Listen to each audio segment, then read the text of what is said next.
Oh, Jesus.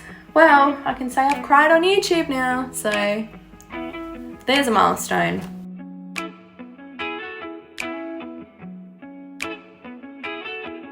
At the end of last year, I finished reading this book here, which is The Top 5 Regrets of the Dying by Bronnie Ware.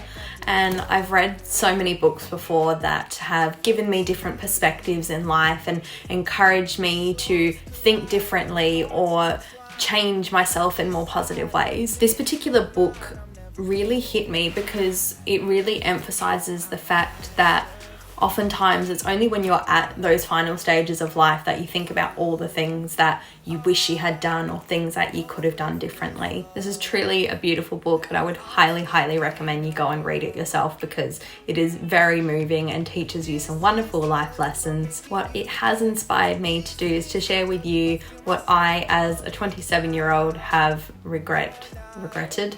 Things that I regret about what I have done in my life so far. And I do use the word regret very lightly because I'm a big believer in not regretting things in life, but there are so many things that naturally we all wish we could do differently. We wish we could go back and change things, but it is often not about changing the past, it's about changing what you do in the future.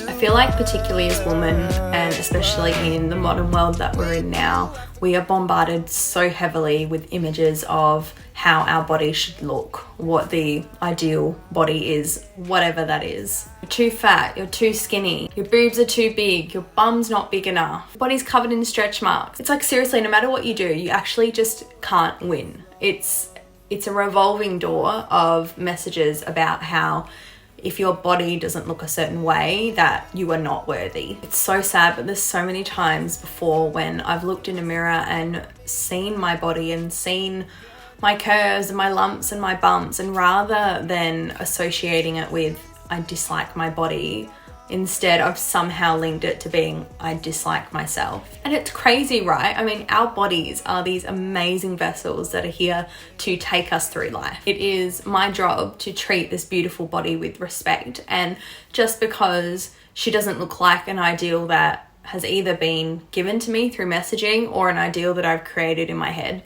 does not mean that this body is not worthy. And that is something that takes a lot of time to work through. It's not an overnight thing. It's something you've really got to work at to be able to look at your body and accept it for what it is. The perspective that I live with now is that if I am feeding my body with nourishing foods that are both nourishing from a nutritional perspective, but also nourishing for my soul, and as long as I'm also keeping active and moving my body, that just because it doesn't look like whatever the fit body is, this is my version of a fit body. And this body is ideal. If anything, it's actually more than ideal for me because I'm treating her with love and I'm treating her with respect. My body is strong, my body is beautiful, and I regret ever thinking anything less.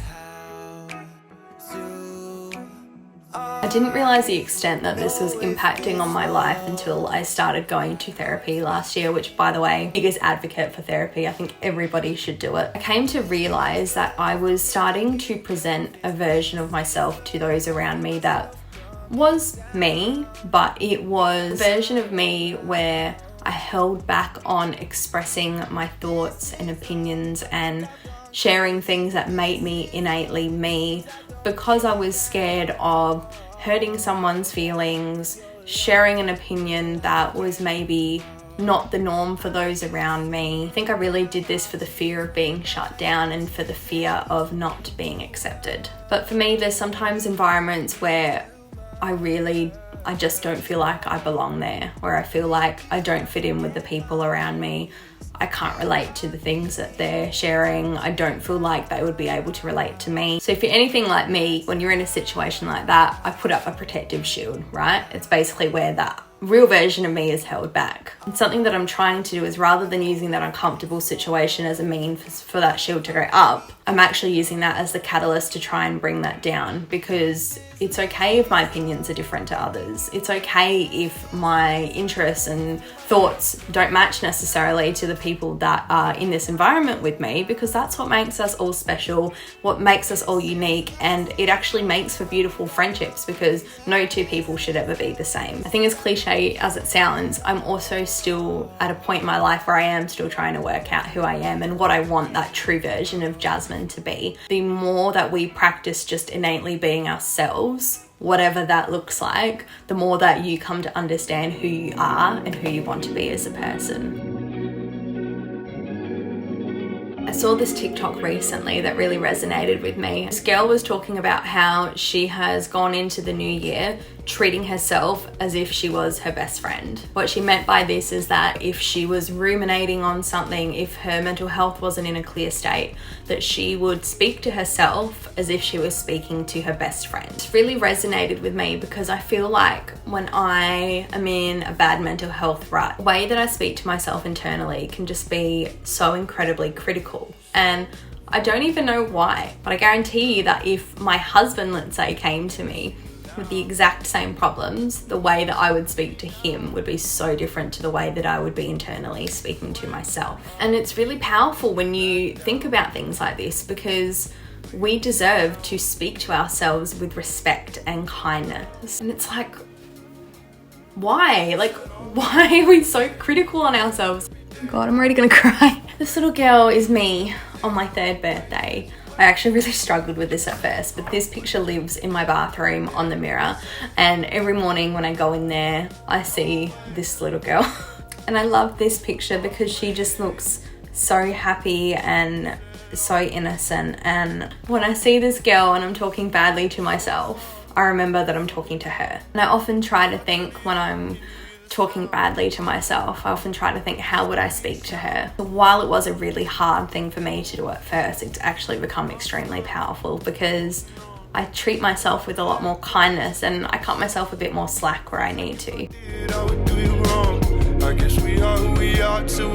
I have always described myself as being well-mannered, and I think for a long time, one way that I really defined myself when I thought about who I was being a kind person. But I've realized that gratefulness is different. Gratefulness is really about expressing how someone has left a positive impact in your life. I mean, especially after reading this book, I think it's really clear to me that we don't know how long we have left in this world, and we also don't know how long we have left with the people around us in this world. I have been making a conscious effort to tell the people in my life how much I love them and how grateful I am for their presence or for their actions. I was out with one of my girlfriends recently, and I randomly just turned to her and said, this might seem out of the blue, but I just want you to know that I'm so grateful for the special friendship that we have, because I don't have this kind of relationship with anyone else. And it's small moments like this that I'm really grateful that we get to experience together. I think she was really taken back because it was just so random with no context, but it's moments like these that actually help you to deepen the relationship with those in your life. I would hate to be in a position where someone that I love dearly is at that final stage in life, and it's only then when I can express to them how grateful I am for the impact that they've left. I mean, think about it. There's probably times where you have been feeling like you need to hear that from someone, that you've really impacted them. And so it's never too late to do that. Life is way too short, that's for sure. What I want you to do right now is pick up the phone, send someone a text, give them a call, and just say, hey, I just want you to know I'm really grateful for you. Use this as your inspiration to go and tell someone how much you love them.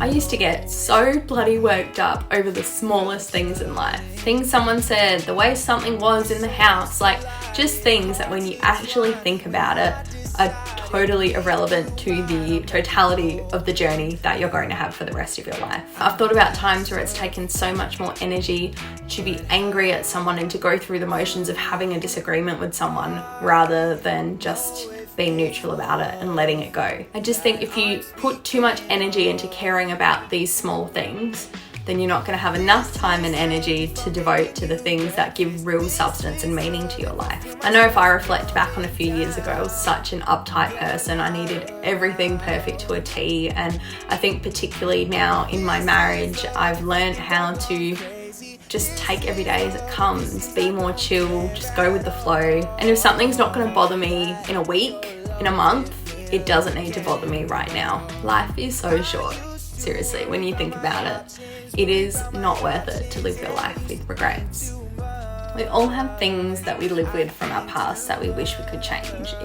It's just the way that life is. But you can make a conscious decision right now to leave those things behind and think about what you want to do with your future. Honestly, the journey that I've had with my personal growth this year has just completely changed my life. Honestly, I'm not the same person I was 12 months ago. And I think a lot of that has come from reflecting on the things in my past that have held me back from growing as a person. And it's never too late to change these things. So I hope that in watching this video, it's given you a little bit of inspiration to think about the way you want to live your life. We deserve to live our lives with happiness and to be who we are and succeed and thrive and all of these wonderful things. So I hope that I've inspired you. And while I'm making this video to inspire you, really, I'm making it for this gal because I want her to know that